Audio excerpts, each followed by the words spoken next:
Здравейте, приятели! Намираме се в прекрасната уютна атмосфера на дамски клуб Плеядите. Имам честта да ви представя основните учредители на клуба, Елена и Вера. Здравейте! Днес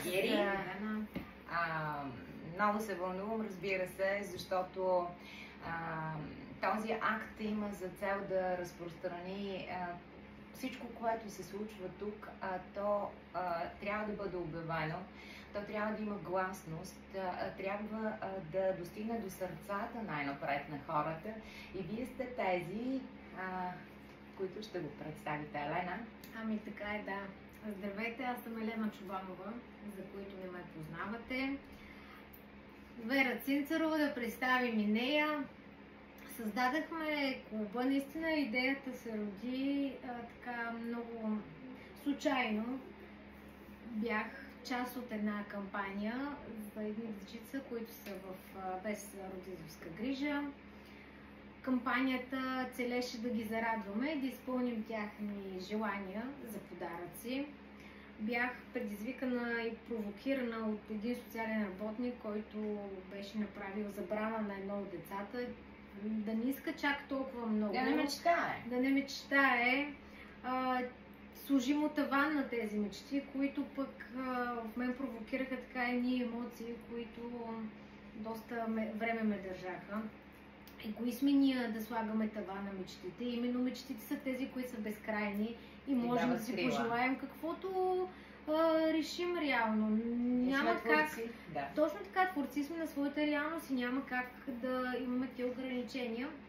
Както и да се изпълних с помощта на много приятели, разбира се, и големите желания, и малките желания на това дете. И оттам, споделяйки с близки, приятелки, ние често се събирахме в неформална обстановка, женски кръгове. Докато един ден, така случайно, ние май бяхме... Къде бяхме? Няколко новогодишно парти. Ами да, на парти такова наше си. Просто спонтанно се роди идеята, защо да не направим един женски клуб, който да е в помощ, нали, на не само така се случи, че деца, нали, без родителска грижа, но и хора в нужда също така. Ние имаме кампания с това, че жената като символ на грижа, на любов, източник на живот. И защо Плеядите? Ами това беше идея на Елена. Плеядите, то е много дълга история, но накратко ще кажа, че Плеядите е съзвездие, което съзвездие носи словото на любовта, мира и хармонията. Това е така. Обединяваща женска енергия. Съответно смятах, че това най-така пасва на нашия клуб, спрямо и ценностите, целите, идеите и каузите на клуба. Освен много социална дейност и помощ на деца и възрастни без родителска грижа и възрастни настанени в домове, ние общо взето сме така един кръг от дами, които сме обединени. Обединява ни какво? Любовта, обединява ни това, че имаме виждане, искаме да видим извън видимото, ако мога така да го нарека. Каним много гост-лектори в нашия клуб с различна насоченост. Астролози, нумеролози, психолози, психолози. Всичко това ще можете да видите, разбира се, в графика на клуба. Родови терапевти също, да. Да, точно така. Имаме програма, която ще представим на обществото и ще призовем да вземате активно участие в това.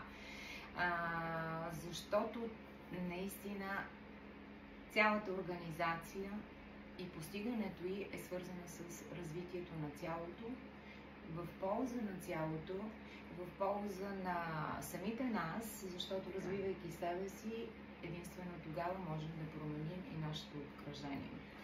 За дамски клуб Плеядите мога да кажа следното, че това е едно пространство, което обединява нас жените. Нека да ми прозвучи еманципирано момиче. Мъжете ги игнорираме, но не е така. Значи в нашия клуб са добре дошли също така и мъже. Ние сме имали събития, на които са присъствали. Нали? То е въпрос на интереси, събитие, което нали, в този глобален свят, точно така, мъжката и женската енергия наистина се поразмесиха, но аз мисля, че на такива места, в такива центрове, нещата се застават на местата, за да се хармонизират. Така е, да. И това можете да видите в историята на клуба, защото действително тук присъстват именити личности, тези, които донасят и до този момент и разпространяват знанието, разпространяват практиката, разпространяват как това се случва и ние наистина сме свидетели на едно развитие. Така е, тези гост-лектори, които идват, целта им не е да ни кажат, ти почваш да живееш така или ти вече прави това.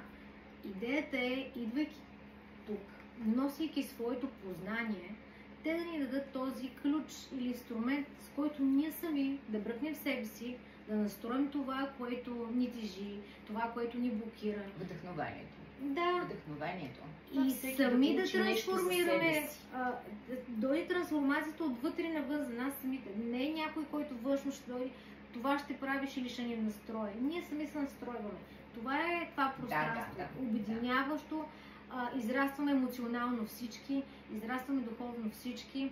Другото, което е сами по себе си, ние сме един женски кръг, който сме приятелки.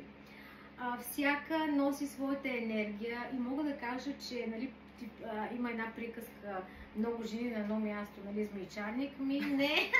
Не мога да кажа това, напротив. Змията е много хубав символ на мъдростта, така че даже в шегата има какво да се намери и какво да се използва. По-скоро сме като пилен. По-скоро сме като цветна градина, плеяди, съзвезди, звезди. Ние даже имахме една история, когато нали, учредихме клуба, тъй като нали, там си има и административни норми, които трябва да съществуват и всеки нали, плаща членски внос. И имахме една от нашите дами, които нали, започна така да се изразява с думата членки, което звучи много смешно и ние решихме от този ден да се наричаме звезди. Точно така, много хубаво, страхотна идея. Което нали, замести тази дума. Така че змийчарник въобще. Да. Плеядите няма да бъдат доволни, защото в езотеричния свят съществува мнението, че те стоят и ни наблюдават с интерес. Като невидим свят, като свят, който влияе на съществуването на Земята, така че плеяди, ние сме ваши представители, така че хора, заповядайте, разгледайте нашите програми и ще се радваме на вашето съучастие, защото съучастие означава щастие. Ние сме напред в нашия разговор и аз много бих искала да ви попитам какви дейности развива клуба? Нашия клуб развива най-различни дейности. Значи, провеждаме медитации, кръгове за споделяне на различни ритуали. Ритуали имаме по новолуние, по новолуние. Имаме вече, провеждали сме и ретрити, така из страната, в Цигов-Чарък имаме Слънчев бряг. Уникално преживяване за всяка една от нас, защото се събираме себеподобни, вибрираме на една чистота, получава се експлозия от емоции, от преживяване, правим си работилници. Разбира се. Точно така, тези работилници на принципа подобното привлича подобно. Се надяваме да привлекат и точно вас, мили дами, тези, които все още не сте се докоснали до тази магия. Разкажете повече за тази магия. Много съм любопитна. Всичко е насочено към личностното развитие на всяка жена. И сме отворени така и за нови идеи, нали, всичко, което сме правили до момента. Е плод на търсенето, което е имало между нас самите. Срещали сме хора, които са ни давали примерно предложения за това събитие да направим или друго. И сме да кажа, че много са ползотворни и успешни. След всяко едно събитие тръгваме заредени с нови познания, с идеи как да поработим върху самите себе си, за да изградим една от най-добрите ни визии за това как ние да се държим, да изглеждаме, как да функционираме, ако щеш. Това по този начин можем да изразим себе си и да помогнем още повече на хората, които така разчитат на нас. Много магично, много фантастично, много привлекателно. Добре, а как биха могли дамите, които желаят да се присъединят към нас? Така, има два варианта. Първият, разбира се, да бъдат наши приятели и членове на клуба, разбира се, като необходимо е да попълнят едно заявление, защото ние чисто верно има си формалности, които трябва да ги спазваме, не можем да избягаме от тях. Подават едно заявление, че иска да бъде част от дамски клуб. Разбира се, това е структура със съдържание, така че това звучи магично, фантастично и предполагам, наистина ще запали интереса и искрата в хората, в жените от Пазарджик. И не само, защото имаме членове и в София, и в Пловдив. Наистина е така, наистина е така. Аз като нов член, наистина, мащаба е голям. Така че, как би могла жена, която ни види в пространството, да бъде една звезда, една нова плеяда? Ами да, освен първия начин, който Елена каза, заявление, формалности и така нататък, да продължи с... Могат да дойдат от чисто любопитство. Тук няма нищо на сила и на всяка цена. Нищо не е може да ти резонира и ние да сме твоето пространство, в което ти да развиваш себе си, и ние да сме твоите себеподобни, може и да не сме. Даваме възможност на абсолютно всеки, който има желание да се присъедини, дали ще е в някакво събитие, което организираме, дали ще е в ретрит. Имаме тези, които са творческите работилници. Много интересно, даже другата седмица, държа да кажа, имаме в сряда, 28 мисля, че беше, 29 сряда, да. 29 октомври, с гост-лектор Юлия. Тя ще ни направи нейрографика. Да.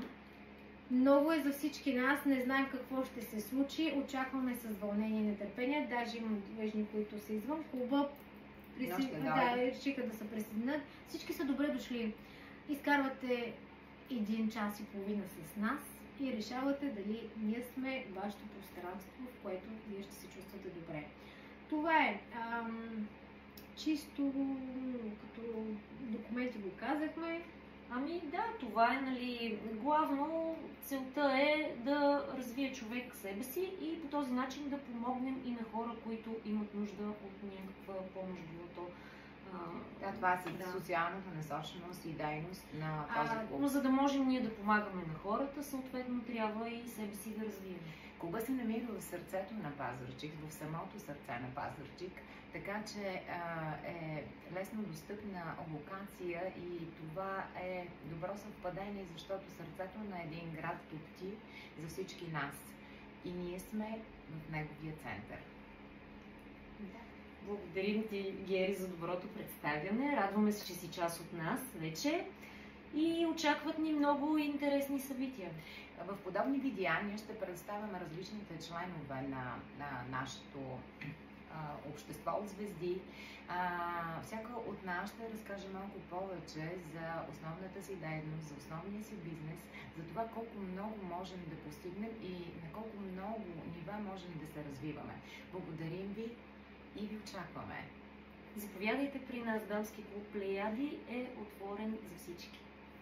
Чао, чао! Чао!